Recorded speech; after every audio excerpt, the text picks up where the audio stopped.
Hey first graders, I hope you had a great time at our Halloween math night.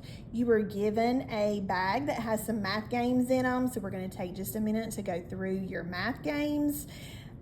Inside your bag, you had the directions for math games.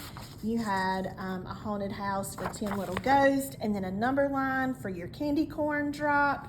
You also had 10 counters that are yellow and red. You had some little paper ghosts. You had a dice, and you had some candy corn for the games.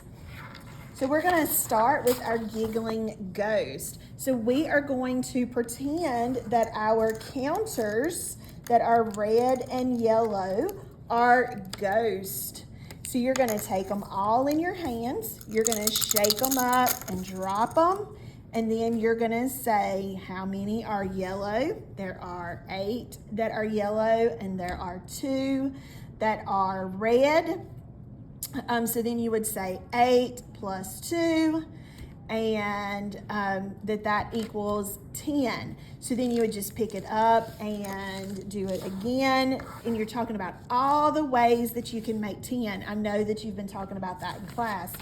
A variation is on your paper that you were given. You can write 8 plus 2 equals 10 so that you can practice. And I know that you've been talking about circling that larger number and putting it in your head and then counting on. So we could say 8, 9, 10 and get our answer. Okay, so that is how we play Giggling Ghost. Our next game is 10 Little Ghosts, and you will need your 10 Little Ghost 10 frame. You are going to use your little ghost and fill up all of your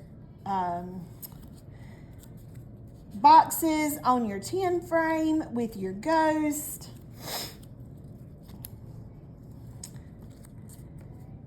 And then once you've got them all filled up, these little things are tiny. My fingers are too big for these. I hope yours aren't. Glad you've got little fingers. So we're going to fill up our ghost. Then you're going to take your dice and you're going to roll your dice, and you would take that many off. And you would say, I started with 10, I took 2 off, and I'm left with 8. You can also draw a number sentence to go along with that. You could say, I started with 10, I took away 2, and now I have 8.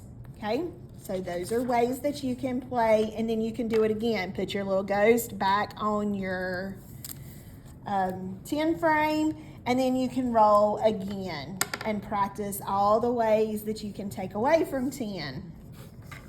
And then our last game is the candy corn drop.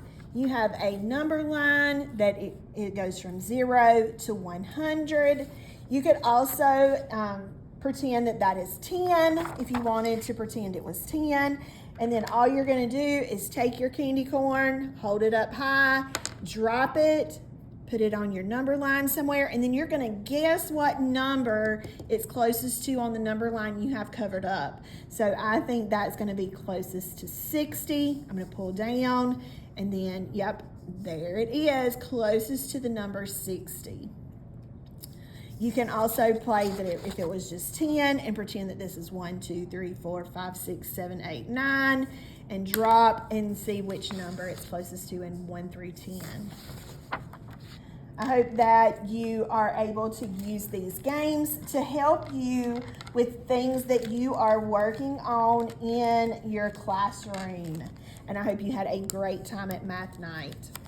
Have a great rest of the day.